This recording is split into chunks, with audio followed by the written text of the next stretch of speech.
Ανοίγουμε ένα Lucky Block Secret. Ένα Lucky Block Secret. Εδώ πέρα είναι τα Brainrot μου τα καλύτερα. Και για να δούμε τι θα πετύχουμε στο Lucky Block Secret. Τα έχω βάλει δίπλα από το...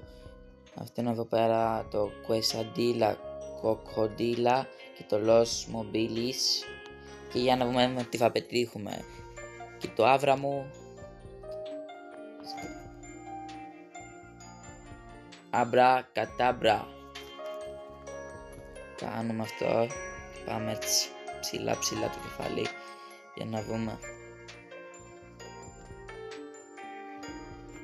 Τώρα pot hotspot 17,5 μη. Το βάζουμε δίπλα από αυτό, παιδιά. Έχουμε τώρα 3 hotspot. Λοιπόν, κάντε όλη εγγραφή για τα 3 για αυτό εδώ πέρα που πέτυχα, που είναι το καλύτερο hotspot. Γιατί τα άλλα βγάζουν 13 μη και 7,5 μη. Και αυτό βγάζει 17 μη. Και τα Brainrot μη είναι αυτά. 6-7-93 μη. Los Combinatonas 18 μη.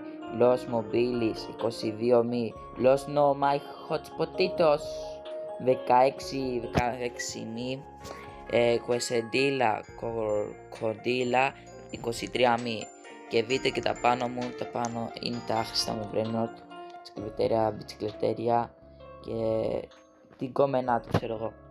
Και αυτό εδώ πέρα 3 μη, το κλασικό, χωρίς το από πάνω. Τέλος πάντων, αυτό εδώ πέρα είναι το base μου. Όποιος θέλει ανταλλαγή